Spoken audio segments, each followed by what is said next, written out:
Introduction. If you want to sell anything online, it's actually not all that hard.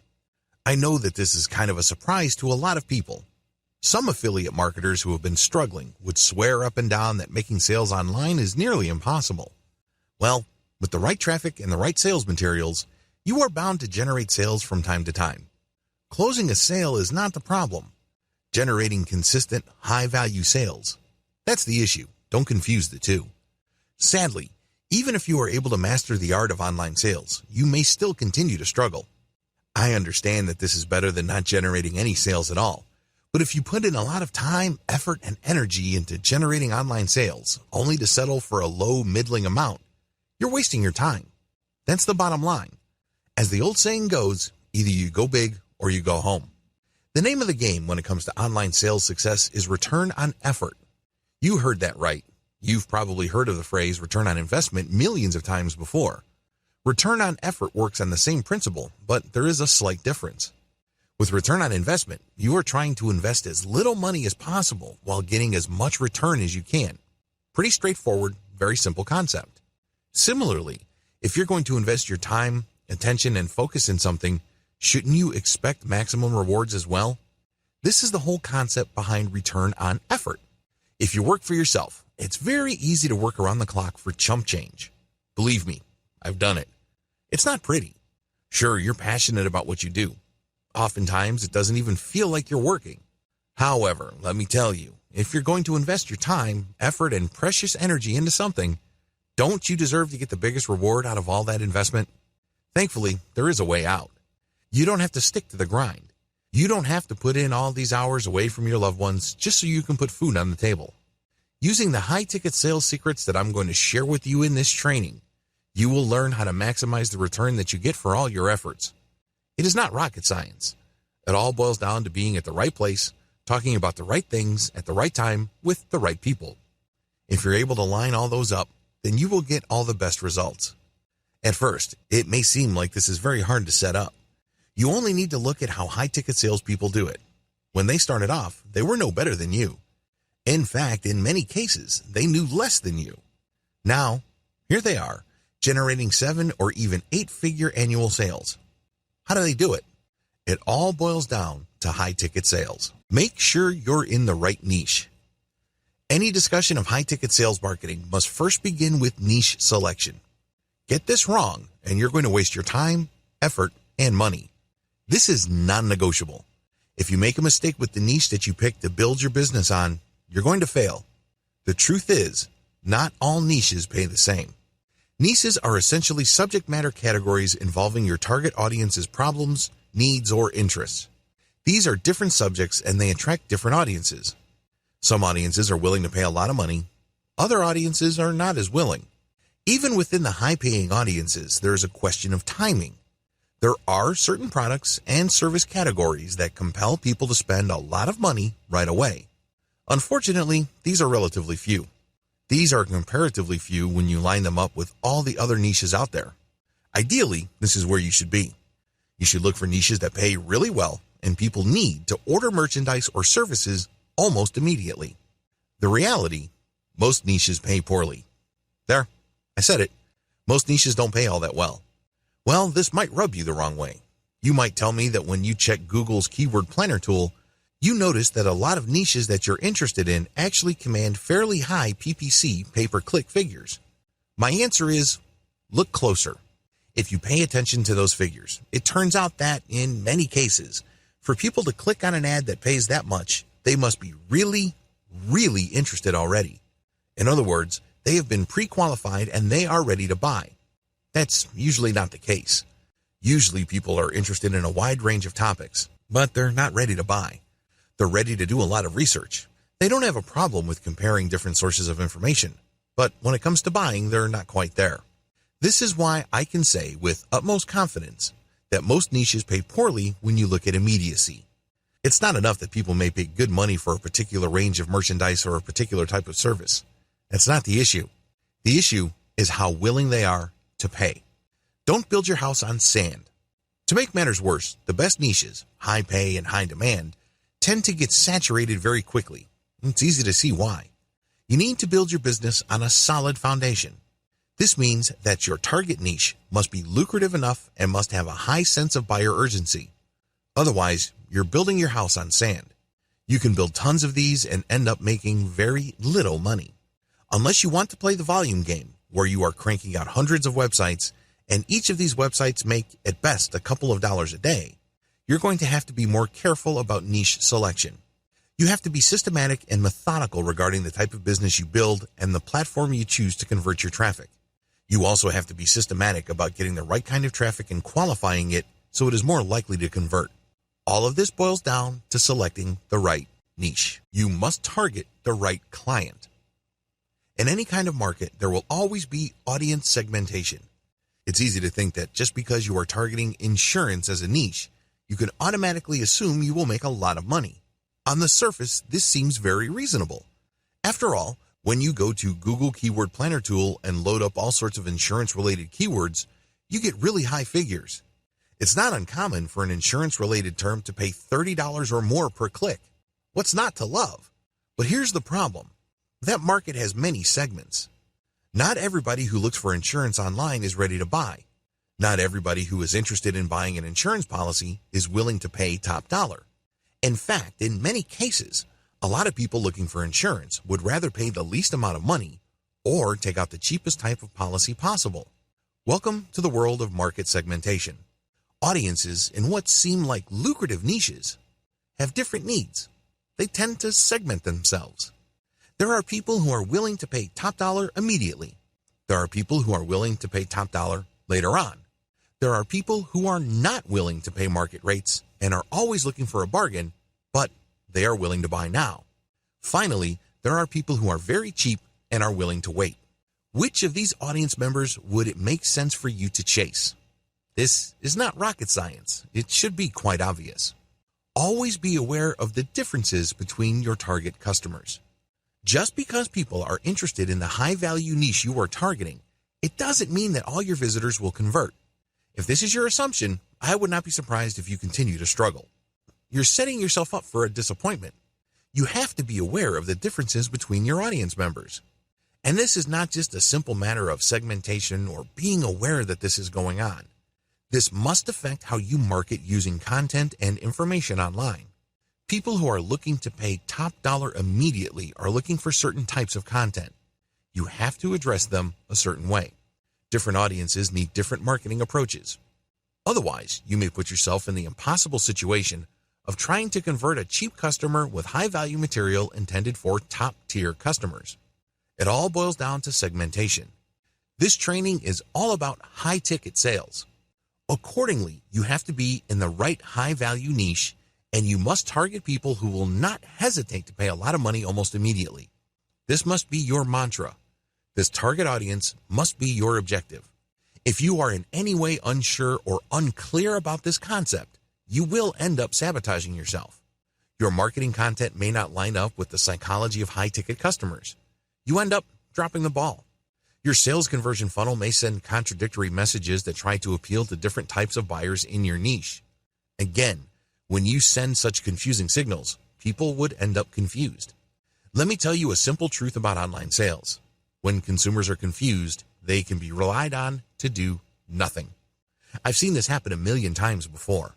Somebody sees my advertising materials, they check out my content, they sign up for my mailing list, they get excited about my updates, and they keep coming back to my website. You may be thinking that this is a good thing. No, I see it for what it is. It is a problem. They keep coming back, but they never quite get the messaging that they're looking for. It's obvious that at some point they are ready to buy. They have built enough trust in my brand. That's not the issue. The issue is that among these many different contact points, there are contradictory messages. They can't quite put their finger on it. This is why they're still on the fence. The sad situation I just described happens to a lot of marketers. I'm writing this training because I was able to overcome it. This is crucial. You have to target the right client. It all boils down to segmentation. Blow this and you are going to put yourself in a tough spot. Unlock the power of segmentation so that you can tap into high-ticket sales. The great thing about the issues that I raised in video 2 is that, for the most part, they beg their solution. In other words, you just need to look at the problem and connect the dots. The solution basically comes at you. If you are unaware of the different types of internet users, you can easily find out. You can easily check the segments of buyers or potential buyers in your niche. You can also look at your statistics, or you can research your competitors and see their strategies in attracting potential buyers who are ready to buy. Regardless of how you do it, it all leads back to the same place. It all leads to segmentation. You have to master this. You have to figure this out. Otherwise, you won't get those high-ticket sales. They're just not going to happen. What is a high-ticket sale anyway? Before I go any further, I want to nail down some definitions. I know you probably already have some sort of understanding as to what high-ticket sales mean. I can also guarantee that your definition is a little bit off. I'm not saying that you're flat out wrong. I'm just saying that it's slightly off. Most marketers define high-ticket sales as products and services that cost at least 3 figures, if not 4. Once you start selling products or services that cost several $100s or thousands of dollars, you can safely say that you are selling high-ticket sale items. But this is just part of the picture. You cannot stop here. If you do, your high-ticket sales strategy is going to be very shallow and ultimately self-defeating. What do I mean by that? Well, if you know that each item you sell in your niche can get you $5,000, it's very easy to build a business that is geared towards just getting that first and only sale. You put in a lot of work, you burn through a lot of time to get that $5,000. Once you get that sale, it's too easy for you to think that this is a one-time sale. You can easily be forgiven for thinking that way because that's how most marketers think. It's a one-time, big-time kind of affair. This is too bad. And this is also the reason why a lot of marketers end up failing later on. The key to high-ticket sales. The key to high-ticket sales involves 2 very powerful components. They impact what you do before and after the high-ticket sale event. If you're clueless about this strategy, you'll be left in the sad position of constantly working to get new customers so you can get them to sign on the dotted line and give you hundreds, if not thousands of dollars with that one sale. The problem is, they're gone after the deal. They may not have been all that happy, but they may not be so unhappy that they demand a refund. Regardless of how you play it, it's still a one-time, big-time kind of situation. This is a tremendous lost opportunity because when you are scaling up or you're ramping up your relationship with that prospect to get them to buy that high-ticket sale item or service, you are presented with a tremendous amount of opportunities. After they enter their credit card information and they go through with the sale, you're given another opportunity. Think in big picture terms. The secret to high-ticket sales is sustainability. This has nothing to do with the one-time, big-time mindset. Get that idea out of your head. If that's how you think, you are playing this game to lose. To win in the high-ticket sales game, you have to take care of what the customer goes through before the sale, and you have to have a plan for what happens after the sale. Build a solid brand first, and then get them to upscale. A lot of people who try to sell high-ticket sales items basically think, more like hoping and wishing, that when prospects get enough information, they will finally decide to spend thousands of dollars. It doesn't work that way. Do you understand what you're requiring of the customer? If you're like most customers, it's hard enough for you to buy something that is worth $50 to $100. You would need to see the brand several times. You would need to feel assured about the brand and that the people behind it are not going to rip you off. You probably would expect to hear enough about the brand's products for you to think that this brand or product line is legit. This is what you would expect, at a minimum, as a responsible consumer. The bottom line is, you're not going to buy something that costs hundreds, if not thousands of dollars on a whim. This is not an impulse buy. If you're like most consumers in the United States, a purchase of thousands of dollars is going to set you back quite a bit in terms of your household budget. This is why high-ticket sales marketers set up a scaling relationship with the customer. They go through different types of information to build trust, and then they are sold packages that scale up, depending on need and familiarity. This then culminates or climaxes with the big-ticket sale. At that point, it wouldn't feel like that much of a jump. Each step of the way, you have demonstrated the value your brand brings to the table. Even if you're an affiliate marketer selling somebody else's product, you earn your high-ticket sales customers' trust by giving them the right solution at the right time, at the right stage of their relationship with you. Case study. I handled the marketing campaign for a company that provided high-value and high-cost MBA admission services to wealthy overseas clients. That niche's target audience are very busy professionals. They don't have much time, and that's why they're ready, willing and eager to pay thousands of dollars at a time for services that they need to get into the world's elite business schools. The first thing that these people are looking for is to determine whether you know what you're talking about. This means that you have to deliver information that establishes three things very quickly. First, you give information that filters your audience members. My target audience members are people looking to go to school abroad for an advanced degree. I don't waste time with why you should get an MBA. I don't waste time with how an MBA can improve your career. My target customers already know the answer. Instead, I wrote about the elite programs out there and how international students can cope with the system and how this leads to networks or contacts. Once I get their attention, they quickly know what I'm talking about because I mentioned statistics. I provided the kind of charts that you would expect in a business report. I speak their language. This builds trust and authority. I would then break down Chinese students' needs compared to other students with a special focus on professionals. They then go through a process where they see how confusing and how potentially fatal certain mistakes in this process can be. They get scared. Long story short, they buy product after product as their trust scales up.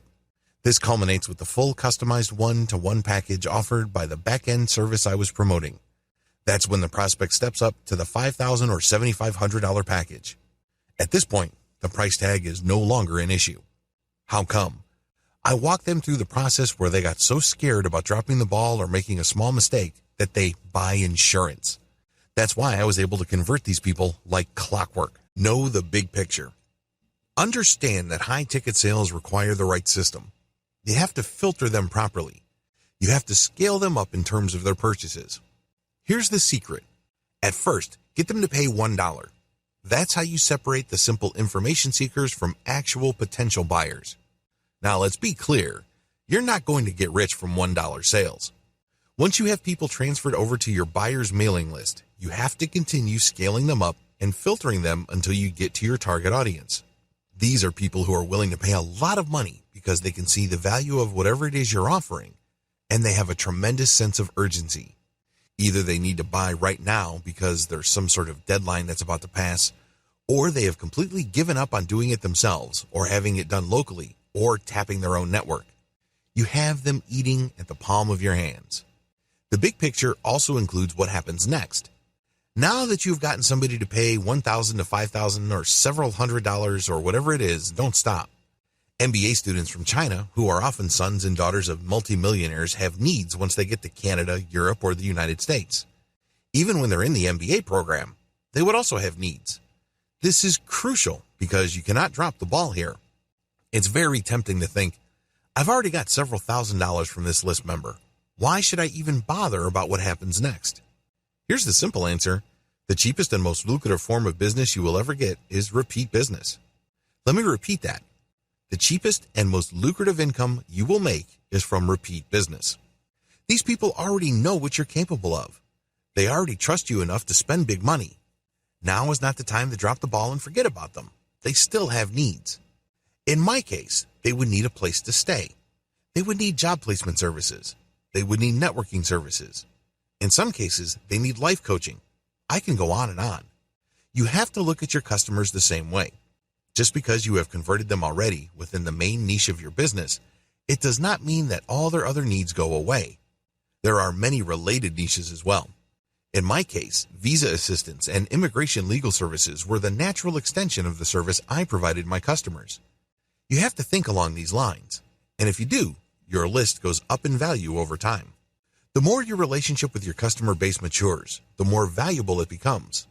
What started out as a $1 sale quickly turns into a sale of a few $dozen, which then leads to several $100s worth of sales, and then the big one, the $5,000 or even the $7,000 commitment. After that, believe it or not, lies even more money. It costs several $1,000s to retain an immigration attorney. Helping someone get settled in certain parts of the world can result in commissions to the tune of several $100s. Do the math. Think long term. Think in terms of relationship. The secret, filtering. If I wasn't clear yet, let me just break it down. Your job is to filter your prospects as quickly and as cleanly as possible. Separate information seekers from potential buyers. This is where your $1 product comes in. You then separate low-value buyers from intermediate or long-term high-value buyers. These are people who are willing to buy immediately, but they will remain stuck at a certain low price. You can monetize these people by selling a book or an online course. You can safely segregate them in another mailing list. You can still make money off of these people, but please understand that there's going to be a ceiling. They are never going to level up like your big-time clients. For your big-time clients, think of the long-term, high-value, high-ticket funnel that I described above. The key secret you need to keep in mind.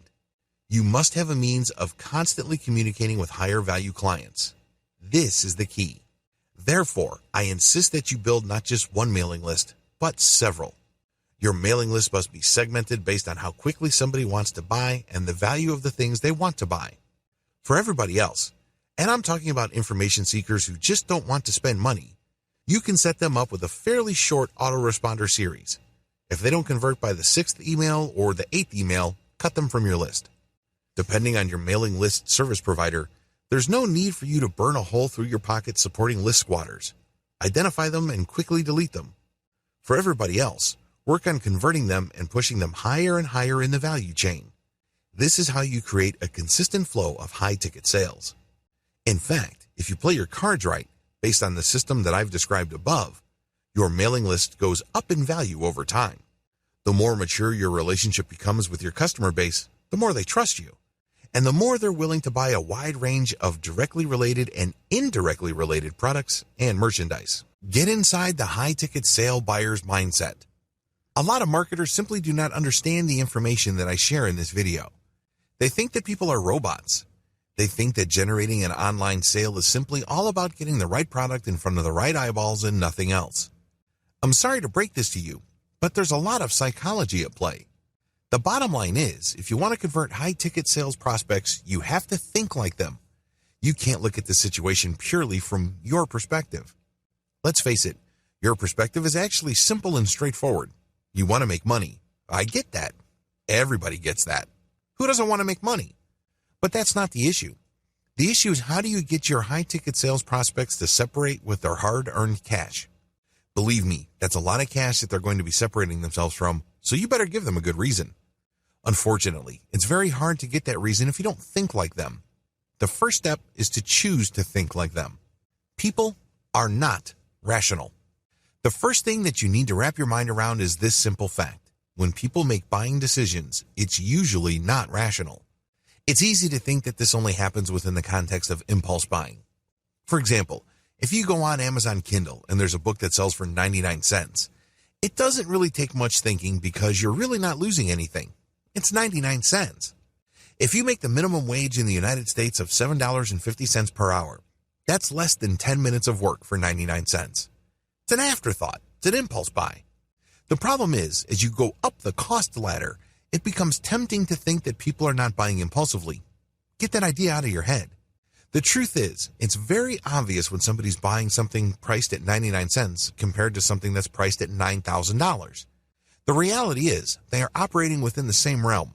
I am, of course, talking about emotions.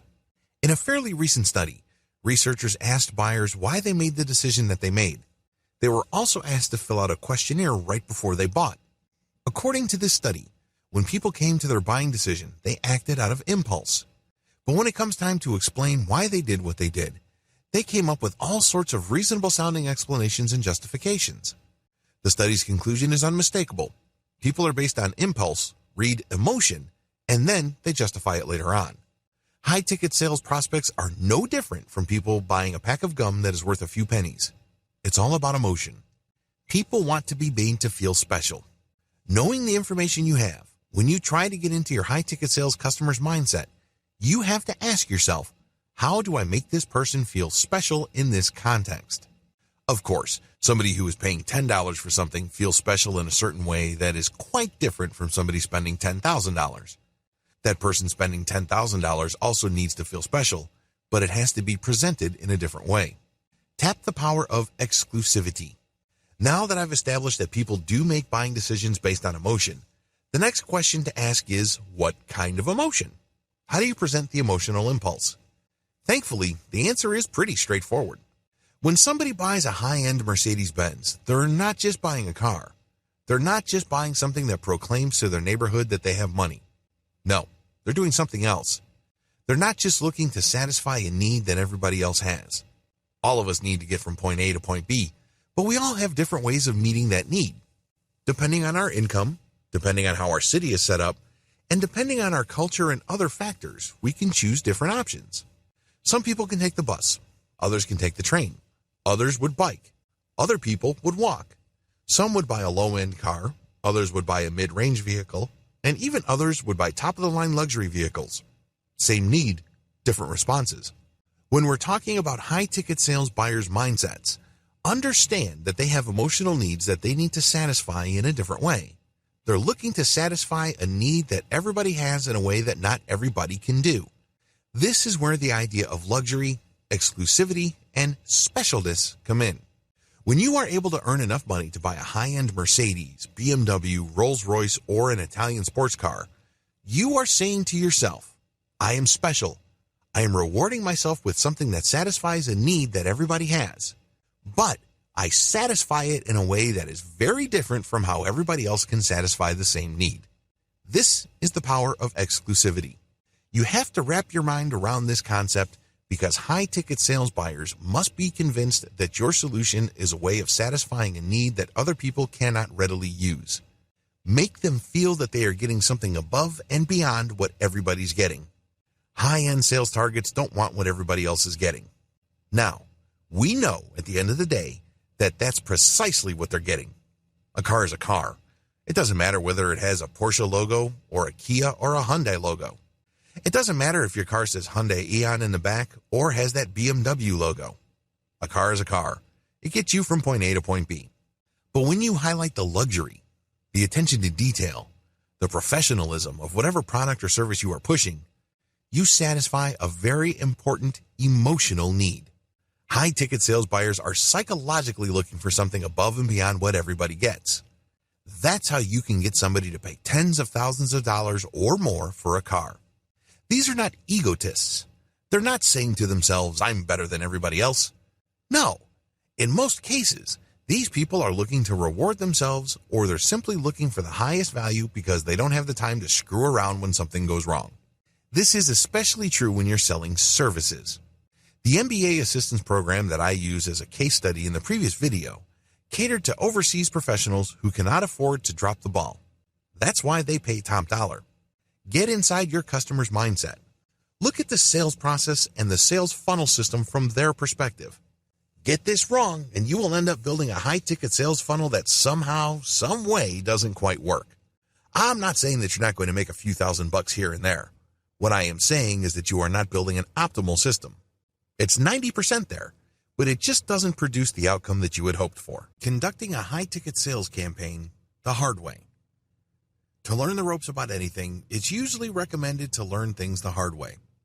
In other words, you go through a whole checklist of items, you pay your dues, and then after you are very familiar with the process, you start optimizing. You keep that up until you come up with a streamlined system that is very different from what you started with. At that later stage, you are able to do things faster, more efficiently, and at less cost.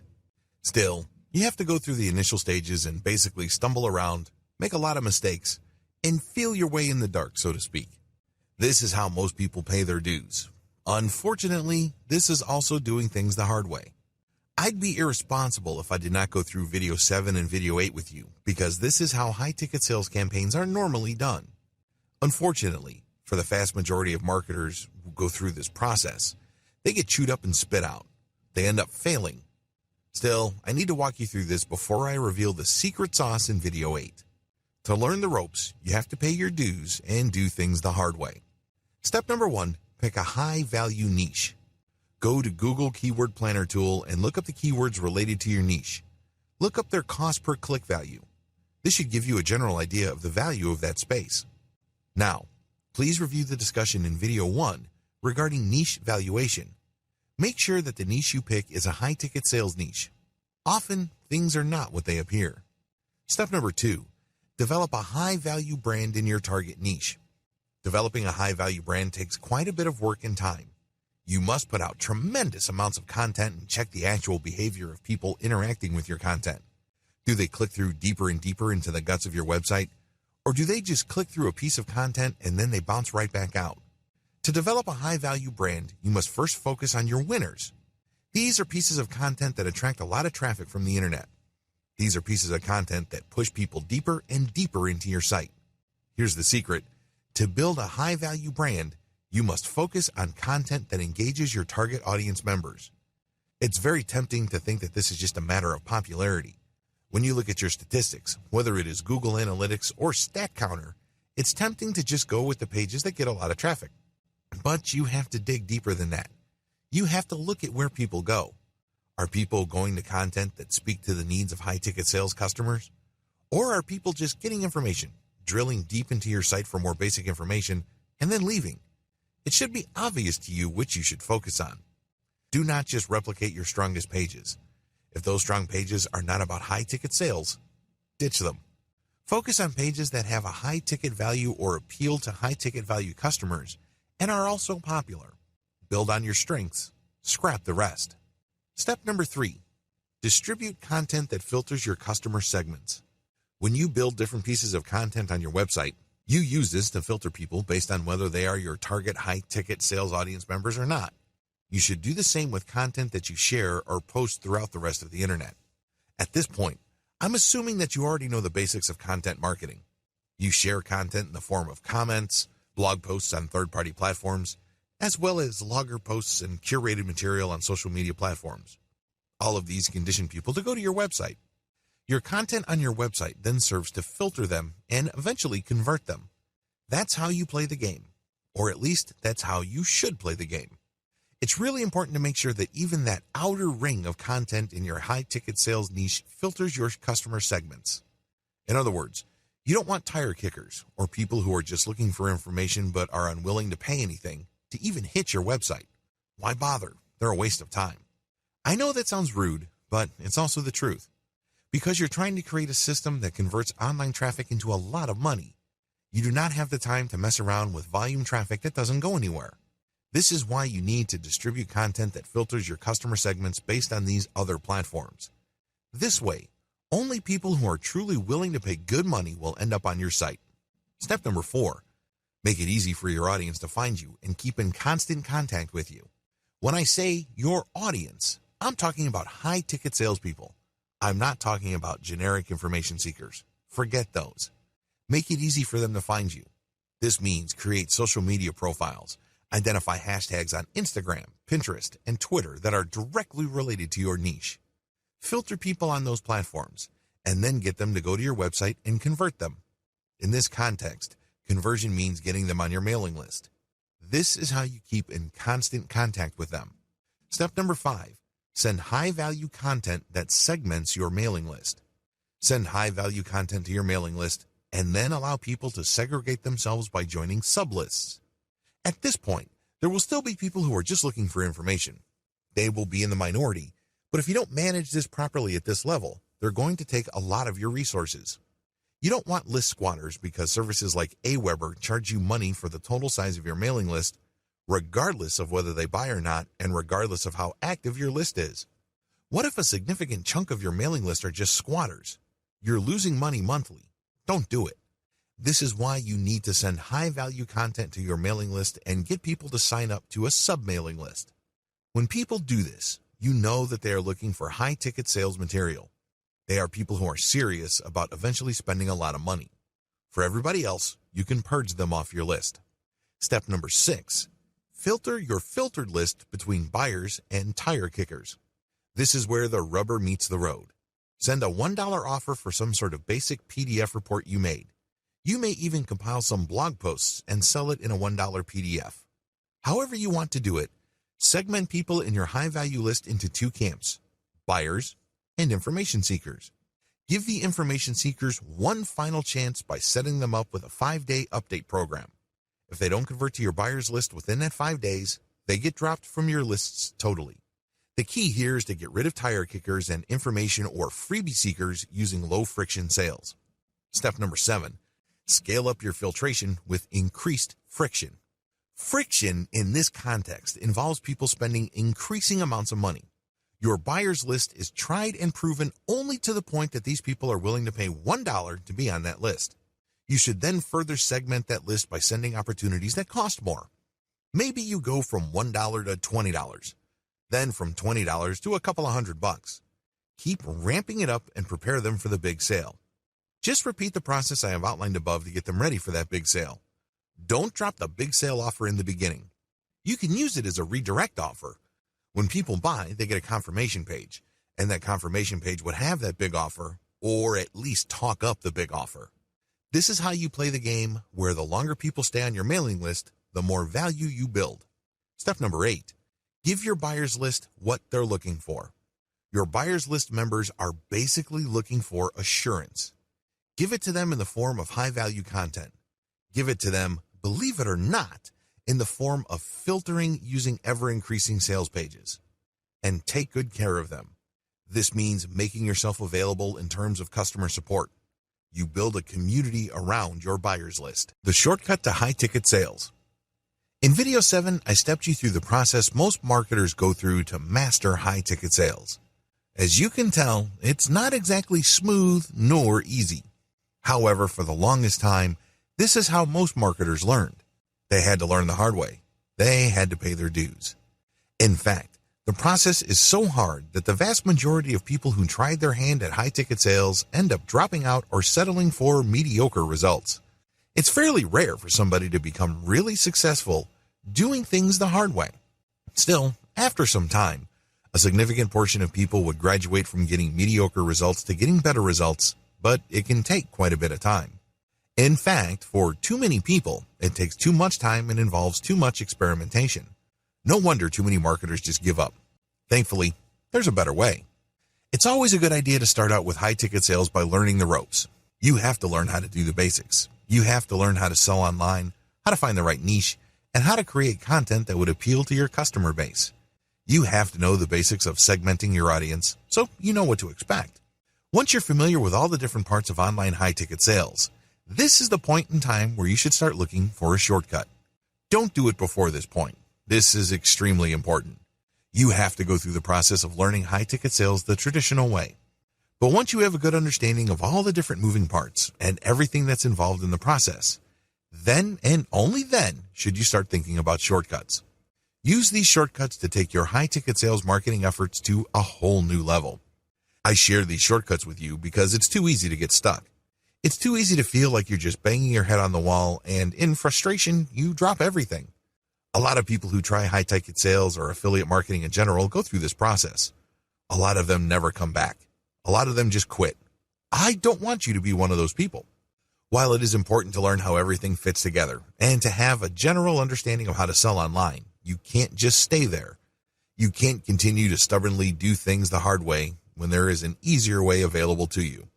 What is this secret? What is the shortcut? It's very simple. Reverse engineer existing high-ticket players in your target niche.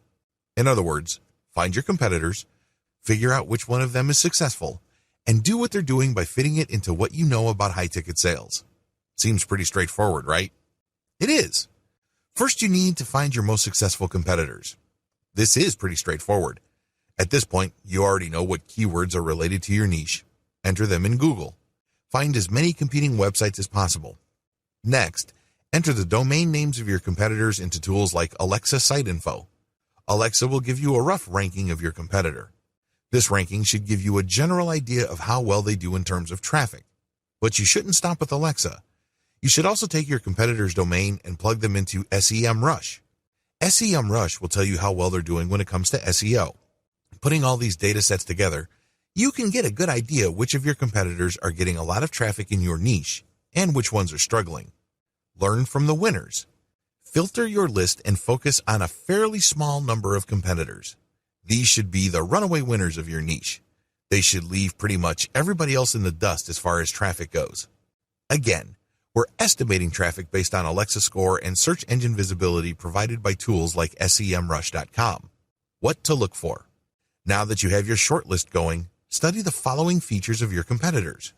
Their content strategy. What do they write about? What do they focus on? What themes keep cropping up among all your major competitors? Their ads. What kind of ads do they normally show? Do they push services or merchandise or both? Are these ads for high-ticket items, or do they mix in low-ticket items? Do they openly advertise their $1 or buyer list products? Their mailing list strategy. Do they have a mailing list? Join their mailing list and see if they segment or filter their main mailing list into smaller lists. Do they use $1 items to create buyers lists? Their ad designs. Pay attention to the text of their ads as well as their formatting. Pay attention to whatever graphics they use in their ads. Their branding efforts. Do they bother to create a brand? Do they actively engage their site visitors in crafting their brand message? Do they talk about brand values? Their social media presence. By social media, I am referring to the broadest definition of that term. Look for your competitors on forums, Facebook groups, Facebook pages, Facebook comments, Pinterest, Instagram, Twitter, SlideShare, and everywhere else. This should give you a fairly clear view of their traffic sources. Their SEO footprint. Enter the domains of your competitors in SEMrush and look for their backlinks. This should give you a fairly clear idea of just how optimized they are for search engines. Make sure you go through the list above. Don't skip an item. You need to reverse engineer all your competitors using the list above so you can be properly informed as to how they got to the position they're in. This information will also function as a roadmap for your marketing efforts later on. Fine-tune your reverse engineered brand. Now that you have reverse engineered your competitors and you have examined certain elements of their website, as well as marketing strategy critically, the next step is to look for patterns. Look for the industry standard. When you look at the content that your competitors publish, as well as their ads, their brand values, and their site layout among others, a certain pattern should emerge. There should be some sort of pattern that you would see that pretty much unites all your competitors. Their sites may look very different from each other, and their content is obviously different enough. But when you look at the themes, topics, and overall design philosophy they follow, many of those sites actually share quite a bit of similarity. Pay attention to this. Use this as industry standard of your high-ticket sales niche. How come? They wouldn't have that commonality if it doesn't work at some level or another.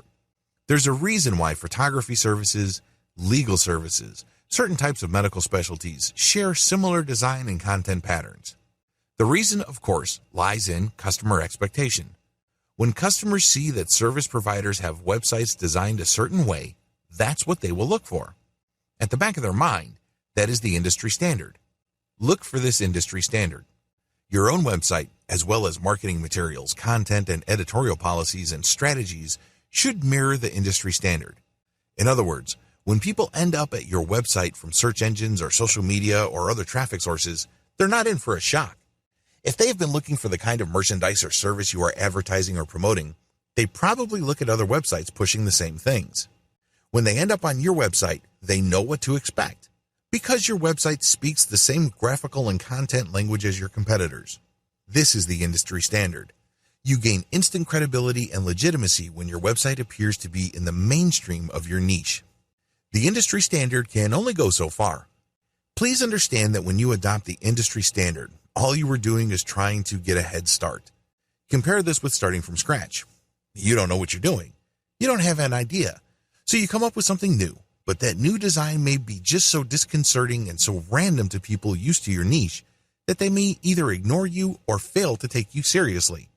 None of these situations is good. This is why you need to get a head start by adopting the industry standard look and content policy. But after that, you have to fine-tune your specific look and content based on how your website actually performs. If you notice that the vast majority of your traffic is excited about a certain type of content, and pages containing the content tend to get more traffic, if you notice this pattern, then shift your content strategy towards that type of content. Drill deep. Become the established online authority for that type of content. This is how you customize your brand based on your actual experience. You're not going to stay with the industry standard.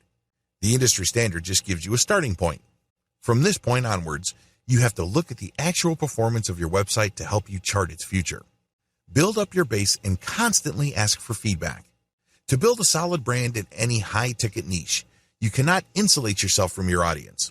You have to create a community around your content. Look at them as your base. Look at them as your partners. Constantly engage with them. Constantly ask for feedback. Make them feel that they are co-creators of your website. Constantly optimize key parts of your online presence. On your website, constantly optimize your affiliate offers, product offers, content strategy, and mailing list recruitment strategy. Keep mixing it up and look at what works. The problem is if you believe that you just need to build a website and keep it the same way forever, you're not doing yourself any favors. You're putting yourself at a serious competitive disadvantage because, let's face it, most people do not do things right the first time around. There's always room for improvement. You can always optimize for greater results. This is why you have to constantly optimize the different key elements of your online presence. Are you offering the right products? Are you scaling your mailing list correctly? Are you filtering people correctly? Are you offering the right content? Are you recruiting people to your mailing list in the most optimal way? There's just so many places you can improve. Don't fall for the trap of thinking that your website is some sort of take it or leave it proposition. Let me tell you, if that's your mindset, most people would leave you. How would you know? Look at your bounce rate. If, for whatever reason, people do not detect the information or experience they are looking for, they're not shy, they will bounce out quickly. And not only would this hurt you as far as Google is concerned, it can also erode your brand's value on the internet. When people start to talk about your brand, it's very easy for them to sweep you under the rug and dismiss you as an afterthought. You don't want that to happen. What is the secret? Keep reading. Your secret sauce. Community. If you have read any kind of content marketing book, or if you have done any kind of affiliate marketing and researched what affiliate marketing specialists do, you probably have come across the word community several times. Community is just like the word love. People use it all the time, but the more they use it, the more it loses its meaning. I know it's sad, but it's true. You can't look at community as some buzzword. You can't look at it as just another marketing concept. It has to be real for your specific case. Unfortunately, nobody can do this for you. You have to jump in there. You have to engage with your community members and get them to become emotionally invested in your brand. How do you do this? Well, send updates where you ask people for their opinion and you give out freebies. Don't get nervous. Just because you're giving out freebies doesn't mean that you're giving out money. Believe it or not, in marketing survey after marketing survey, people respond less to dollar incentives than they do to moral or symbolic incentives. Believe it or not, simply giving out a graphic member of the month or mentioning their name in your next email update is enough to incentivize people. Regardless, you have to give them incentives for participating. Make them feel that they matter. I have seen many mailing lists give out updates where they mentioned everybody who would send in any feedback.